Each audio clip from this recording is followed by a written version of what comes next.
This is a Nice Guys Patreon exclusive.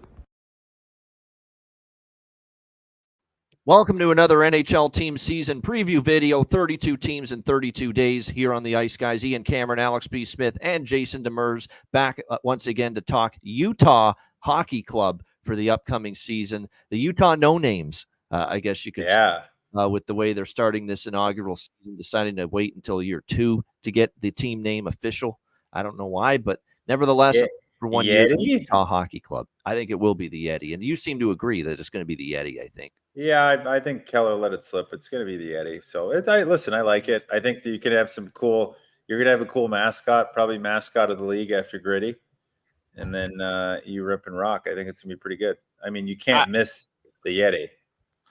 I would think Blizzard would be a better name, and you have Yeti as the mascot, which I think, Yeti as a mascot, that's a no-brainer slam dunk for sure. But a little cheesy name as well. I wonder, so you'd have the Utah Jazz, 2 Z's, and then the Blizzard, 2 Z's. Mm-hmm. See, synergy. Pretty cool. You got the idea. Yeah. The Utah Blizz. Oh wait, what was that? Even the WNBA team had 2 Z's in their name back in the day. Yeah, probably right. What was that? I can't remember. Unfortunately, I don't follow WNBA. And that was years ago. I can't help you either. Apologies. Caitlin Clark's one hell of a. That I can tell you for the Indiana Fever, and I know she plays for the Indiana Fever. That Angel Reese is phenomenal. Yeah, off her rebounds are incredible. Yeah. There we go. See, WNBA knowledge plus Utah hockey preview. I got the fever. I know. Yeah, exactly. Utah Hockey Club fever we've got here for this team. This is a team that last year, well, actually really the last 2 years when you look at them, they've been competitive. Yeah, not in the playoffs, but boy, they've been you can't just show up and expect to beat Utah, or formerly Arizona, of course. You know, this was a team that was going to be a tough out if you weren't ready to play them. And especially last year, their final year in Arizona before relocating to Utah. How good was that home ice for them there in Tempe, that little bandbox there where the Arizona State hockey team plays, Mullet Arena? And, you know, they played some good hockey there. Can they turn this building, the Delta Center, into a similar strong home ice for the Utah Hockey Club? Jason, right before we started recording, made the great point. This is going to be Colorado version 2, where, you know, they're going to be able to jump on teams that are playing 2 straight on the road, or certainly on a second night of a back-to-back, where teams have to play, you know, in Colorado on a back-to-back. It's always been bad for years, tough spots. Same thing here. If you're playing in Utah on a back-to-back on the road, those and the higher altitude, thin air, elevation of Salt Lake City, you know, that's going to be an issue, and that's going to be spots where you're going to maybe want to look at backing Utah, you know, throughout the course of the season. There's no question. So that's one of the situational elements of betting the Utah Hockey Club this season that stands out. I think when you look at Andre Tourigny's team, you start with the forward group, because scoring goals should not be a problem this year for Utah, much like it was last year. They were a great offensive team. Nick Schmaltz, Barrett Ayton, Clayton Keller, going to be maybe your top line potentially. Logan Cooley and Dylan Gunther, who was just re-upped long-term before the start of the season by this team. Dynamic, skilled offensive players capable of massive production, not just goal scoring, but assists as well, piling up points. They're really both great at both ends, both ways. Lawson Krause, Alex Kerfoot, Matthias Michelli, thinks a nice little solid third line. You've got the veteran Kerfoot. Krause is a good power forward, big frame, you know, drives that puck to the net, creates traffic in front with his size. That's what you want to see. Michelli had an improvement in his offensive game last year. Early last year, Michael Carcone even was a guy that you couldn't stop him for a period of time and giving you that depth offense. And you're talking about a guy that might be on the 4th line this year to start the year for Utah, with Kevin Stenlund and with Shane Doan's son, Josh Doan. So there is suddenly options, and there is suddenly outstanding forward depth and ability that for all 4 lines really to contribute offensively for the Utah Hockey Club this season. Like I said, scoring goals shouldn't be their issue. On the blue line, they upgrade by getting Mikhail Sergachev. That is where the issues were at times last year with this team keeping the puck out of the net. He's added to the blue line. Him and Sean Dursey have the potential to, you know, form a really solid top pair on the blue line for Utah. You have Juuso Valimaki. They bring in John Marino as well, who has been with the Penguins and with the Devils in his career. Most recently with New Jersey, gives them a little bit more of a veteran presence. Can be solid at both ends of the ice. Ian Cole, a veteran as well, brought in for leadership and some depth defensively. Plays a simple game. Michael Kesselring, and you've got some options as far as the depth on the blue line as well, including Robert Bortuzzo, who's probably going to maybe start the year as a seventh defenseman. So definitely improved enough to really drop the goals against that Arizona had last year. Is going to be something to monitor because, this team scoring wise last year was obviously able to put the puck in the net, a really good power play, but they did have their issues keeping the puck out, 3.34 goals against per game. There's only 7 teams in the NHL last year that gave up more goals per game than Utah. Well, Arizona last year for Utah this year. So how will they transition defensively and improve is the question. And I don't know what I'm going to get from the goaltender. Like Ingram had probably his best year, no question about that in his career. It's a guy that was up and down with Nashville. Maybe it's a late bloomer. Now he's got opportunity, more games to start. He got a better chance to make an impact, and he did last year. I want to see another good year from him, quite honestly, though. While it was great, 2.91 goals against, 907 save percentage last year for Connor Ingram. Let me see it again now. Okay, it's going to be your second year, likely as the starter for this Utah Hockey Club. So I still think he's probably better than Karel Vejmelka, who had a really tough season last year, struggled mightily for Arizona. So I believe this year with Utah, it's definitely Connor Ingram's job as the number one goalie to get that role. And then we'll see if he can maintain his level of play, which I do question a little bit. I got to see it. And then Karel Vejmelka behind him, who definitely didn't have a great year. So that is why I think Utah is going to be a good team to bet over the total in their games this year. I think they're going to play some high-scoring affairs. They're going to be able to score. My question is, will they be able to keep the puck out of their net this upcoming season? Alex, what do you think when it comes to Utah? Yeah, this is a very intriguing team from a betting standpoint because, like I said, last year as the Arizona Coyotes, they were pesky. There were some spots to bet on them as underdogs. Like I said, they cashed a lot of overs for us throughout the season. But now, heading into new territory, obviously they're going to be jazzed up. They're playing in front of literally double the amount of fans that they were playing in the last couple of years. So that automatically gives a boost. You're in a fully furnished, fully built arena. No issues with with the locker rooms already or anything like that. Of course, they will be expanding parts of the Delta Center over the next few years to be fully accommodating for hockey. But that's got to be exciting for the guys to just be in a new environment, an environment where they're wanted by everybody and everything's taken in. It's not the owners fighting the state and the fans having to deal with the fallout like it was in Arizona. Everything's working in place now. So you have that out of the way. That's got to be a huge relief for these guys. But also, Ian, as you mentioned, having those scheduling spots. Not only having the spots of Colorado, Utah combined, where you have now extended time and altitude, but even the spots in reverse where you're going through California and you hit Vegas and then you're in Utah. I'm pretty sure there's teams who like to have their days off more in Vegas than say Salt Lake City. No offense to Salt Lake City. So that's something else you want to take a look at as well. Yeah.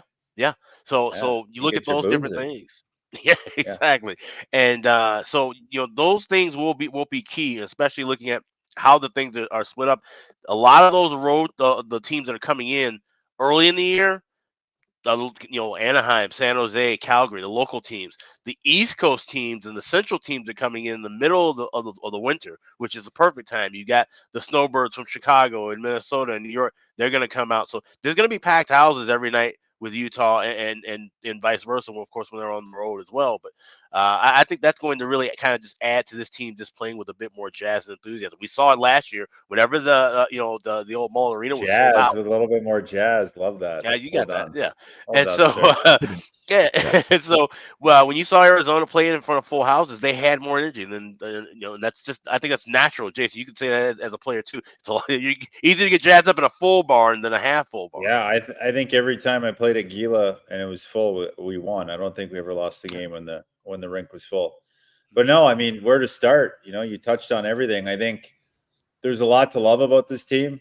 I love, and I hate giving Bill Armstrong any credit, but I thought he did a great job. They have a plethora of draft picks. They haven't overpaid anybody. They can. I know why that is, by the way. You don't want to give him too much credit. It's all right. It's all good. It's all love. But I think they're very versatile. Let's say at the deadline to bring somebody in if they need to.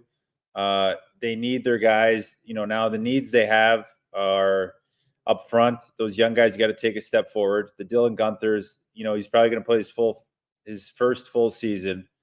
He hasn't played one yet, believe it or not, getting that contract. Hasn't played a full season yet. He's going to get a full year up top. Shane Doan's son, Josh Doan, who had a great end to the season, is going to get a full crack this year. Logan Cooley needs to take a step forward. He started off really hot, was really up and down last year. He had some good spots. And then here's the thing with Utah. They don't really have a clear-cut number one center. Barrett Hayton has kind of been that guy by default. I love the kid. He lived in my house when he was 18. He needs to be that number one center now. This is the time, because otherwise they're going to have to go find someone. But he needs to be that guy. He needs to lead from the front. I love their pickups on the up front. I love the Kevin Stenlund addition. I think he was a beast for Florida in the playoffs and in the season. On the penalty kill, they're going to have a phenomenal penalty kill, way better than last year, and they're going to have a solid power play with Clayton Keller, Nick Schmaltz. Those guys need to take a step forward, keep being dominant. And then you got, like I said, they're probably their best line last year, consistency-wise, was that Michelli-Krause line with Kerfoot at times, and whoever you put with Krause or Michelli was phenomenal. So I think they have a lot of depth up front. They have 12 forwards, and then you look on the bottom with Liam O'Brien coming in to provide a spark plug, Michael Carcone. You have some guys on the bottom that are outside looking in that can come and contribute. So for that forward group, I'm going to expect a lot more team defense, but I think offensively they're great. I think they're going to be very exciting to watch. Tourigny has them playing a very hard style. They work their ass off. So I think it's really going to be a question of if these young guys can take another step forward, because that's the step they need to make the playoffs. And then obviously on the back end, which is where they improve the most, I think Mikhail Sergachev, I think it's a perfect spot betting wise to get him on a bounce back year. I think coming into a new franchise with an exciting team, he won't have to do as much offensively. He's going to play some heavy minutes, but I think he's going to be more counted on with Durzi and this exciting forward group that a little bit similar, not the same skill level as the Tampa Bay Lightning when they were winning, but a very similar style of speed on the top two lines, and then some heavier, bigger guys in the bottom six. So he knows this kind of team. I think he's going to love playing with Sean Durzi. I think he's going to really help out Durzi. And then obviously the sneakiest pickup on that back end is probably John Marino. John Marino can kind of find his form, even take another step. He had a decent year last year, metrics-wise and analytically very good. So I think him and Ian Cole as your shutdown is going to be very good. I think I think you put those two together as your shutdown pairing, and then you allow Juuso Välimäki and Michael Kesselring to kind of get spread out in the offensive zone and the D zone and be that anchor 5-6 that can play like a 3-4, because I think Kesselring had a phenomenal year last year. So did Välimäki had a good year, and they're kind of one of those pairings that they're young and exciting, and if you get them against the bottom six lines, they can kind of dominate a little bit. So I think it's going to be very interesting. They have a sneaky big decor too. Kesselring's very big. I know for a fact he's put on a lot of weight this summer again. Välimäki's big. Cole is big. Marino's kind of, 6'1", and then Sergachev's a big boy. So they're going to be a bigger decor. They're going to lean on teams. And then I believe, the one big telling sign is you said it, you touched on it with Connor Ingram, but I think the big issue last year is they're giving one guy a game, and trying to see who. I think you say, fuck that noise. It's Connor Ingram's net. Settle on Connor. I agree. Give it to him. Sprinkle in. You give him 5 games. Vemelka plays 2. You give him 5 games, and then you have a nice 65, 20 split or whatever you want to call it, or you have a 60-22 split, and you just kind of maybe you can go a little bit more, and you can go 70. But like 50-30, 50-32 games. I think you just got to give it to Connor. But I love big goalies. And if you have a decent decor that's big, that's going to limit chances. I think their decor wasn't good last year. I think it's infinitely better than it was last year. So they're going to give up less chances. And I think Connor with less chances is going to be better. So I think give him the net. I love big goalies and big defense. I think it's a staple that you always see in the NHL work. Look at the Florida Panthers, big goalie and big D-men. They win the cup. Tampa Bay, big goalie. Tampa Bay when they're winning, big goalie. I don't like small goalies. I don't think you can win with a small goalie. So I love that. And then, but the big thing now to look at is something that everybody's kind of brushing over. And for me is a big thing is there's never been pressure on this team. No one cared about, I played for the Arizona Coyotes. Nobody cared other than the guys in the locker room and the GM. Now there's pressure. Now there's a fan base you got to deal with. There's an ownership that wants to win. Yeah. Not to say that the other owners didn't want to win, but they weren't necessarily serious about it in terms of spending money. This owner wants to spend money and see results. There's going to be a pressure like no other on this group. So I'm interested to see how these guys can. Ryan and Ashley Smith are serious. They're a husband and wife ownership combo. Yeah. And I like that she's like the co-owner. Like this, Oh, is, yeah. not, this is not just I'm the wife of the owner. No, I'm the co-owner. So she's in this as much as he is. It's a nice dynamic. The couple co-owners, and they care. They want a winning product. They want people, into Utah hockey, and they will do everything they can to make it happen. So you're right. They're focused on building a culture. Yep. Just like they did with the Jazz, yeah. They're focused on building a winning culture, and they understand where this franchise is coming from, the situation that goes on. So to be kind of cognizant of that, and to know that, okay, let's build something around these guys, give them a real home. I think that's going to be huge. They're not fucking about, like, these guys in the off season. I could tell you personally, they were flying guys on a private jet to go play golf, eat dinner. They're taking care of the wives. Now that all comes at a cost because it's a give and take. They're going to take care of you as long as you're taking care of them. But again, this team, there's two things with that. So one, there's going to be more pressure. Two, they're playing in front of a more raucous home crowd, which I think that Utah fan base is going to be insane.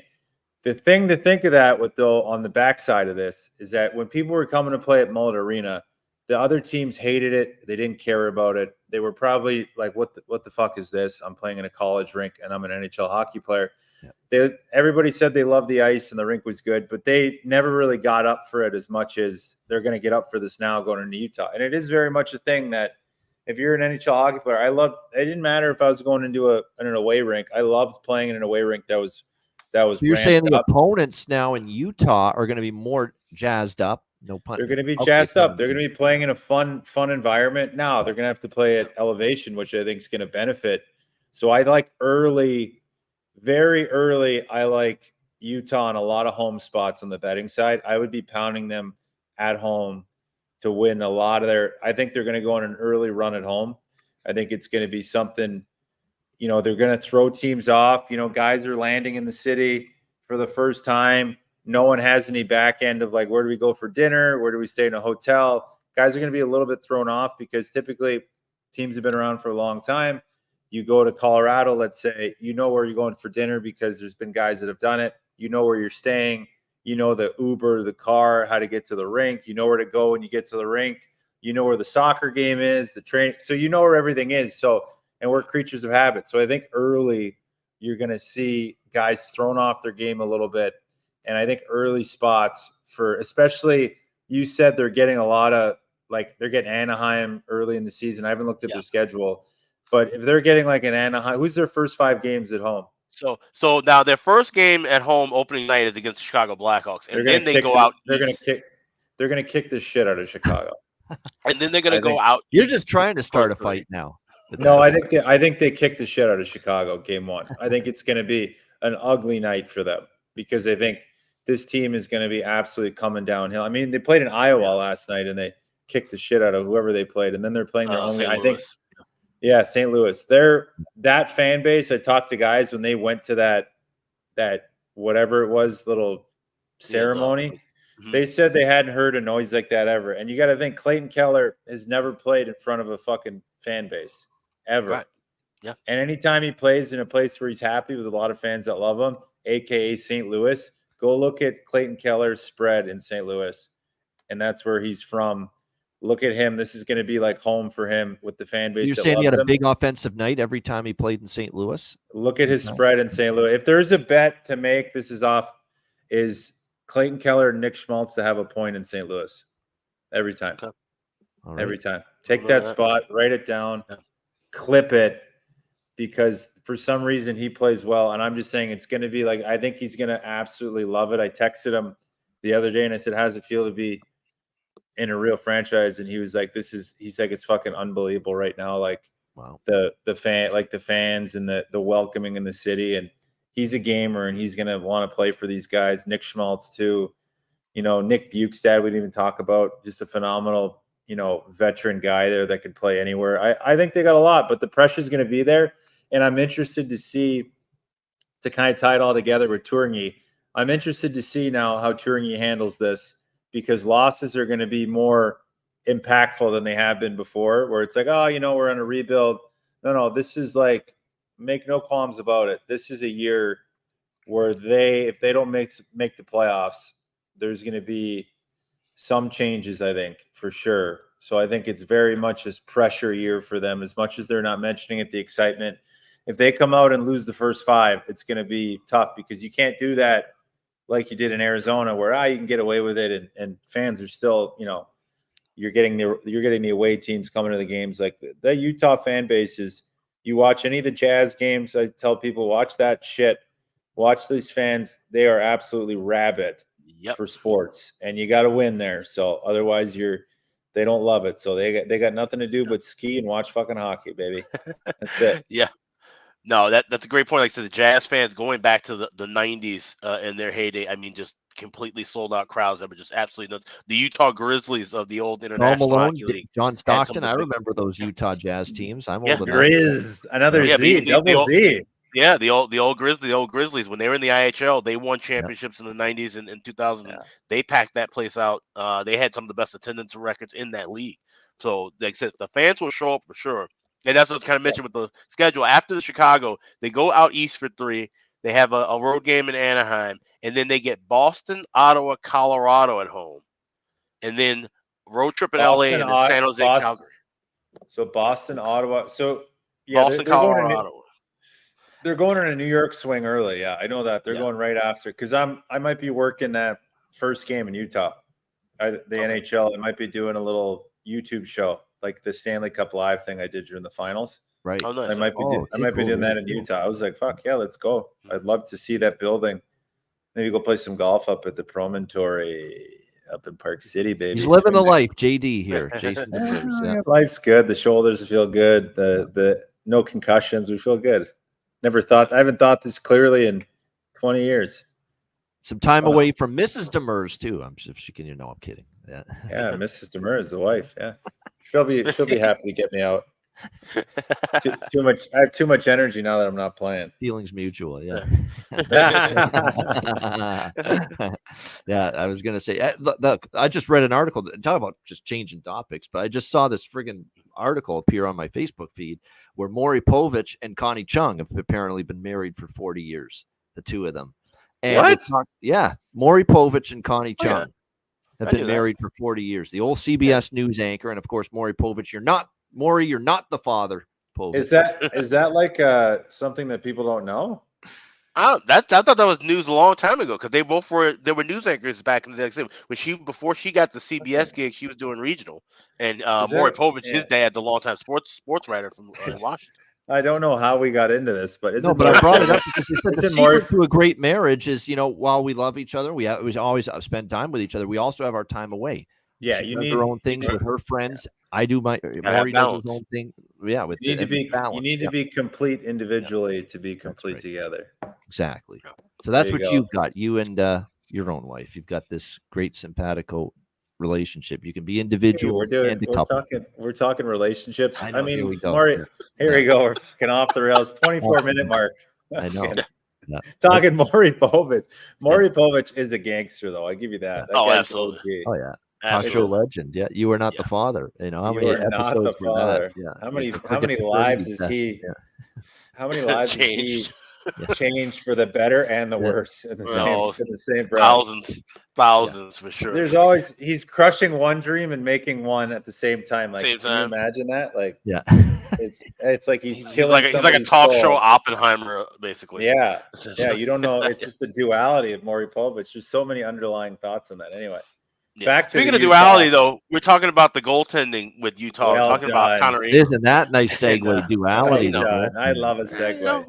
Working on it. So yeah, Connor Ingram, though, like I said, we all agree he's going to be the de facto starter. He's going to get the bulk of the starts. You have flexibility now because this is the last year of Karel Vermelka's contract. Talked about how there's teams that need goalie help, teams that always need goaltending help. He could get moved because I really like one of the guys that's in the AHL in Jackson Stauber. He was with the Chicago organization down in Rockford the last couple of years. He looked really good. I didn't know why. There were some times I thought he should have gotten a call up and some starts over some certain goalies in Chicago, but now he's in Utah in the Utah system. He'll be starting the year most likely in Tucson. Yeah, He's a guy that I wouldn't mind seeing get 20 games if you end up moving Vermelka. That's $2.5 million off off your books as well. So if you make a deal to bolster another position, he's a guy you can flip because you have a capable number one in Ingram and I think a decent NHL level backup in Stauber. Well, I think there's two factors to that. I think it's a great point. I think you look at a team like Montreal. It's a team that Montreal are probably going to be watching Vermelka closely because if they have any kind of success early on, and Vermelka has success, but there's a lot of pieces that need to fall. Like Stahlberg needs to shoot the lights out in the minors, and Vermelka needs to play well enough to get traded, so that a team's like, oh, this guy can help us down the stretch. I think if either one of them falters, they don't pull the trigger, because if I'm Utah and I'm in a playoff spot, do I want to bring up a young kid as a backup, or do I want to keep Vermelka that has been at times a proven starter? Sure. And you just kind of say, well, we kind of eat his last year of the deal if we're going to make the playoffs and make a run. But I do know Bill Armstrong's pretty committed to his vision of whatever that is, no matter what. He has not wavered from it, no matter how good they're doing. So he might have Vermelka in his plans to trade him for maybe some picks, or I could see a team like Montreal taking a shot at him if they start doing well early in the year. You could look at other teams that are looking for a backup that are trying to make a deep run. So if Utah doesn't think they're going to make a deep run, I think, Bill Armstrong's going to maybe pull the chute and bring up their Stahlberg and have him play out the rest of the year with Connor Ingram. So I think there's a lot of factors. I mean, it's a good point. I mean, it's something they're definitely going to look at but I don't think Smitty baby is bought this team with any other notion than making the playoffs every year, because he's a businessman too at heart, loves sports, but he's got a lot of advisors around him too, I think, that know the game well, and especially when he plays golf up at Gosser Anybody Ranch. that loves sports wants to win, and I think he definitely does. Ryan and Ashley. Yep, 100%. Yep, I'm with you on that. So, but I love that. I mean, I just think there was time when Vermelka came in. I mean, what a run he had when he first came in the league, and was like absolutely incredible. I think teams figured him out because he's a wild goalie. Yeah. But I think a Connor Ingram for this system and this decor is just perfect. And then if you could maybe move him for something, you find a piece. Only if Stahlberg is good, because you don't want to go into round one with only one goalie and no backup, because you saw the benefit of having a solid backup with Archer Seeloffs and Casey DeSmith with Vancouver, because Vancouver is probably out in round 1 and 4 if it wasn't for those guys coming in and saving the bacon in goaltending. So you need a guy that could stand up and just in case somebody gets hurt, because Connor Ingram's been hurt in the past too. So he's had some injuries. So you got to be careful with that. So, but listen, that's why we talk about it here. I love that. Yeah, absolutely. And we always talk about how this league these days, you have to have 2 goaltenders. You have to basically carry 2 number ones. Essentially, it's not the days of one goalie running them into the ground for 75 games a year anymore. Yeah. Well, look at Edmonton. Edmonton got to the finals with Calvin Pickard and Stuart Skinner. If Picks doesn't come in and save them in the playoffs, I mean, when Skinner was struggling a little bit, Skinner doesn't regain his form and all of a sudden turn into a world beater. You go back the last 15 years. Look at the LA Kings. They had Martin Jones one year come out big to help out Jonathan Quick. Look at the Blackhawks having the year with the late Ray Emery, Crawford, Antiniemi stepping up late. Scott Darling saving the first round of the playoffs in 2015. Matt Murray and Fleury in Pittsburgh. So you need that, whether you're a top elite championship team or a team that's trying to make the playoffs. You got to have 2 goalies these days. That's a clean observation. I love this guy. He's the one guy that's whacked out more than yours truly, and we love having him here with us here on the Ice Guys. Just great stuff. Just classic. Oh man, I just sprayed fucking yeah. all over my table. All right, we're moving. You're cleaning your house and doing a podcast and At the video same time. There you go. we go. That's impressive. Yeah. Multitasking right here. Talking about the Utah Hockey Club. Really, there's not a whole lot more to add. I mean, overs with this team. I think at home, certainly we talked about it. Bet on. There's going to be certainly What's a lot their of spots. What's their number? What's their win Oh, their total? point total. Yeah. Great that you Is, brought that up. 88.5, I believe, is what it is. Over all day. You Over, think I they're think, making the playoffs, don't you? yeah, I think you already 90, said it. 96 points gets you. 96 to 98 gets you into the playoffs. I think they're over that. I think they get. They're either in or they miss by 2 points. Now, like and tie. another thing about Tourin, he's improved this team every year. Year one, only 57 points. They were bottom feeder his first season. Yeah. Then after that, 70 points, 13-point increase. Last year, 77 points, another increase. So they've gotten better every single season under Andre Tourin. Yeah, let's look through this right now. So you got 8 teams in the playoffs. You got to say Nashville, Colorado, Dallas for sure. Anything? I don't know if I think St. Louis is 1 year removed. Then you got Minnesota Wild, no chance. Chicago, no chance. Then in the Pacific, you think Vancouver, Edmonton for sure. Vegas. Vegas is amazing for me. Vegas, honestly. LA is shaky. I don't like LA this year. That's why I say Vegas, Vegas, LA, and you look on that bottom half: Calgary, Seattle, Anaheim, San Jose. No chance. They sneak in the 8th spot for me all day. They get hot, they're in the 8th spot. I'm not Maybe as 7. dismissive about Seattle as you, Jason. Yeah, but same. we'll I think Seattle can make a big bounce, but when you're looking at it, like, and from a numbers perspective, rather than going the over 88.5 points, you can go. I'm looking at FanDuel right now. You could bet plus 115 that they'll get at least 90 or more points, and then you could bet plus 164 they make the playoffs. So you can get the same kind of thing with plus money. Yeah. I think plus 164 for them to make playoffs is a great bet. I think it's a great bet. And I think if you even want to be, I think you're right. Actually, I think getting over 90 points, because if they miss the playoffs, it won't be by much. And I think they'll miss 92, 94. Yeah. And I think but to say that they're not going to, win 45 games, I think they're going to have a great home record, and they just got to be serviceable on the road. And then if they're serviceable on the road, I think there's no way they don't. So, I mean, I think it's like, maybe even if Seattle wins, but, I think they're beating out. Listen, I'm not super high on Winnipeg this year by any means. I think Winnipeg got worse this year, and I don't think Hellebuck has to have a perfect year. I don't love their decor. So I very much think that the door is open in the Central. I mean, the door is open and here's the thing. You want a hot take. Dallas didn't get much better during the offseason either. Dallas stayed the same. They got a lot of the same player. That number 3 spot in that division in the Central is up for grabs, I think it's not a given that one of those teams win. I think there's something in the air in the Central. I think Colorado and Nashville guaranteed. They're there. Don't worry about them. They're the 1-2. I think Dallas, Winnipeg, and Utah, and then maybe even St. Louis is a surprise. Those 4 are going to be battling it out for sure. And I think it's going to be an interesting fucking year. Dallas is still a playoff team, though, in your opinion, right? Right? If I think so, but if you got to think, Jamie Benn had his best year. He's getting older. Tyler Seguin's getting older. Our pal Matt Robinson's going to want your head on a fucking spit, man. I mean, they lost Joe Pavelski. Even though, listen, he still had a great year. Great year, yeah. You got that youth that's coming up. You got to really expect. They're not big; they're small. On the back end, they brought in Matt Dumba and Ilya Lyubushkin, which it's not an upgrade. They're hoping both those 2 of those guys equal 1 Tanev. That part I don't know. That's what I mean. And then you gotta expect,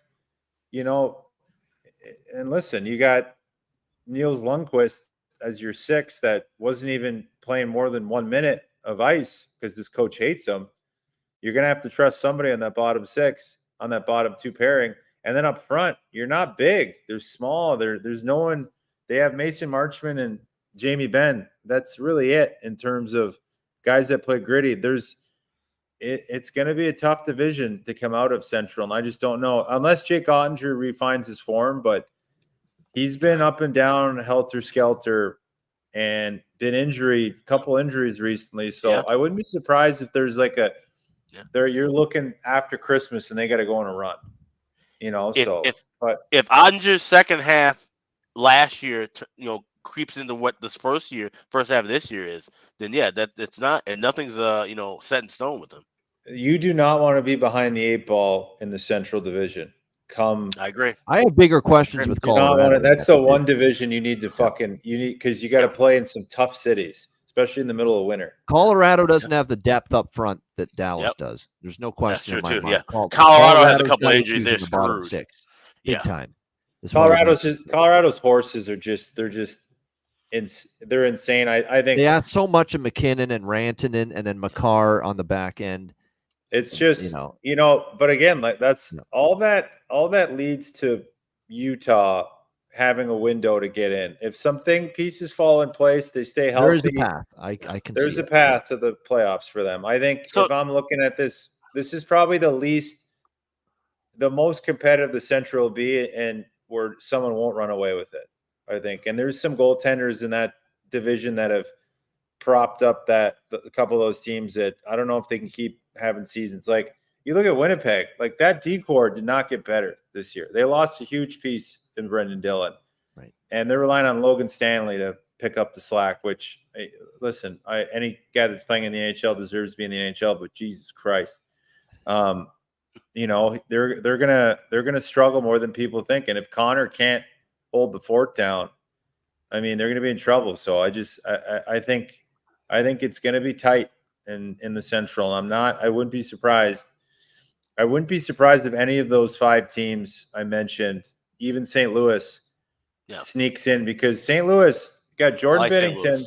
Yeah. You got a hell of a young team there that all have NHL experience, that are all playing loose. Like they're not going to give a shit. So I think St. Louis is another team where early on. So I don't think it's clear cut in the Central like it was. And I agree with you with Colorado. You never know. A couple injuries, some big guys, and they're in trouble. And they don't have quite the depth even on the blue line quite like they've had in the past. And they're certainly not up front. And then Georgiev's the ultimate wild card in net. Yeah. He's either unbelievable. Can't play him 60 games again this year. Yeah. No, you can't. No.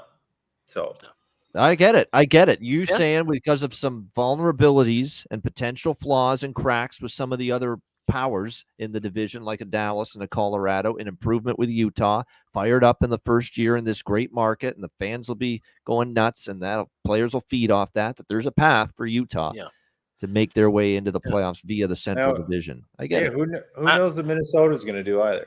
Yeah, we really don't. I think they take a step back, but let's map this out, because I'm intrigued by this now. We talked about the schedule.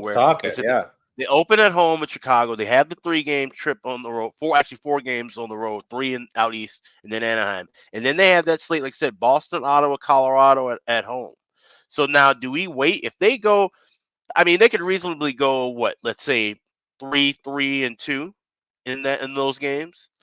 Do we wait at that point and then get a better price with betting on the playoffs? Because those numbers are going to move. If they go 3-2 in an 8-game slant, that 115 now probably becomes a 150. Yeah. So I'll give this to you. So give me each game. I'll say so. Chicago's a win. Right. They're winning that home opener. Okay. Then they go. Right, then play road against the Islanders. I think they beat the Islanders.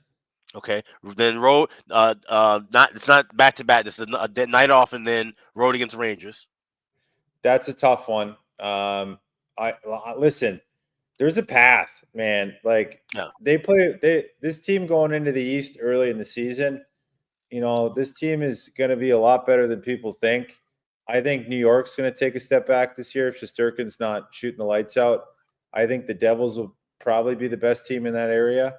I think they can come out. I think they can win, 3 out of 4 of those games, going in. And Okay, I think I guess that was the question I had. Was there? Are they going to come out striking hot right out of the gate, or is it going to be they're going to have some bumps, but then eventually get their rhythm going? And that's what I was saying in reference to what price should we be trying to look at? Should we try to wait and get a better price, on to make the playoffs and 90 points, or should we just strike now? I think your 90 points is a great bet. I think Okay. there's going to be a lot of teams. There'll be some teams in that Central that'll be sitting at 94, 95 that might not make it. I think that 90 points is all but there's no locks in betting, but I think that's a great bet. You protect yourself because playoffs is typically 96, 98. Yeah. You protect you give yourself 8-point grace. That Right. if they don't make the playoffs, I'm trying to think like Ion here, the way he bets, but I think that's just a smarter way to look at it. You're giving yourself 8 points, 8 points to make up. And if they make the playoffs, I mean, you're winning that 90-point bet anyway. So why risk it with 164 when you get 130? Well, right? Well, not now. That you come to the conclusion we're looking for. So bet now for them to get to 90 points, and then if they take a dip, at 80 point, that price of 164 now turns into plus 200, 250. Now you can sprinkle on that as well, but you still have your base covered at 90. 100%.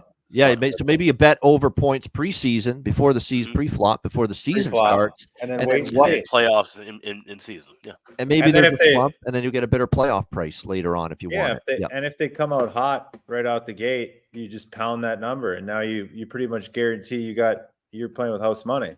Yep. That's a solid approach. There's no doubt. It's been a solid approach bringing in Jason Demers. He's definitely livens up the proceedings when it comes to the Ice Guys show. There's no doubt about that. All right, last chance. Speak now or forever hold your peace. Around the horn here. Utah Hockey Club. Any last things to say before we wrap it up, Alex? No, like I said, this is going to be a fun team to watch. And like I said, seeing this team in a new environment, the uniforms are pretty cool, and everything just seems to be kind of floating around where, they're building something here in Utah. They like I said, these guys have a home now. They know that they can, they don't have to worry about all the other clutter that was there for the last couple of years. So they just focus on playing hockey. And like I said, with a competitive Central Division, this could be a big year right out of year one in Salt Lake City. No doubt. All right, JD, final thoughts on the Utah Hockey Club. Roll with Connor Ingram. There's going to be pressure now.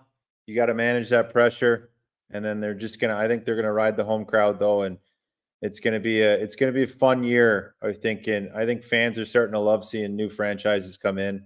I think it provides a boost and a shot of adrenaline to the league, and I think it's going to be real exciting watching this team. And they're an exciting team to begin with. If anybody watched any of their games at Mullet, most of them were blacked out last year, but if you watch any of their games, they're an exciting team, and they only got a little bit more exciting, and they added some veteran depth that's going to really guys that have a pedigree that know what it takes to win. So, Stenlin, Ian Cole, I think those guys are really going to Sergachev.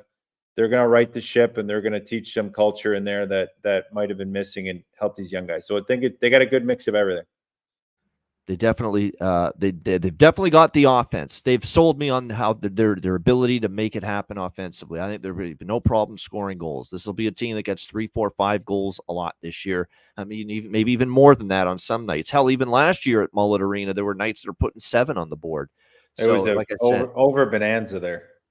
Yeah, exactly. It's whether they've come far enough with the additions that you mentioned, Cole and Sergachev, Marino on the blue line, along with Ingram and Vejmelka in net being stable enough, consistent enough on a nightly basis to keep the puck out of the net, whether they'll be able to be a solid defensive team to go with what I think will be a ton of offensive prowess this year. No question for the Utah Hockey Club. But it should be fun to watch this team, especially at home with that fan base. I mean, that tells you all you need to know. They're doing a red carpet, roll out the red carpet, welcome to Utah, like rally at Delta Center in the off season, and the place was packed for it. Yep. That tells you just how excited they are for hockey in Utah. Great stuff. Alex B. Smith, Jason Demers, awesome talking Utah Hockey Club. We'll definitely have to get Jason on the daily live show when time allows him throughout the course of the season. When we get going 7 days a week. Maybe we check in. Maybe we check in like 5, 6 after that. We'll check in after their East Coast swing. Okay. There you go. Yeah. And we'll 'Cause see where we're you at. could bring me back and be like, "You fucking idiot! Like post-mortem on what we're saying. They went right? 0-5." Yeah, that's right. You can tar and feather this man if you find Yeah, out that he's exactly, fans. totally off the mark. And I with can it. look like a king. I can That's come right. and You look like did a good. king. Yeah. Plus, Yeah. with some of these other bold takes that you've made on the couple of preview videos that you've joined us for. So, Didn't I hit on those too, or no? Did I Did you hit on hit any? When I did some bold previews, did I ever? yeah, you did. You made a couple regarding. You mentioned the Dallas and Colorado in particular. Yeah, you know, just they're saying, just things coming up doing for this the year. playoffs. You like Yeah. Montreal, and you like Montreal heavy this year. Oh no, yeah, this year, yeah, we got a big things. I thought you This meant year. last year. Sorry, Oh. you know my. It's No, been but I don't know how you guys that's do this go every day. bold or My go head's home. yeah. Yeah. I'm going to sleep. I'm going to bed on the Bengals right now. So Yeah, we're recording this before Yeah. a Monday Night Football game involving Oh, the yeah. Bengals, and apparently there's a little money involved with Jason with the Bengals. So we'll see if they can get it done for him. But great stuff, awesome talking Utah Hockey Club. Thanks for tuning in, everyone. Hit the like button. This has been the Utah Hockey Club season preview video, part of 32 teams in 32 days, right here on the Ice Guys. Thanks for watching, everybody.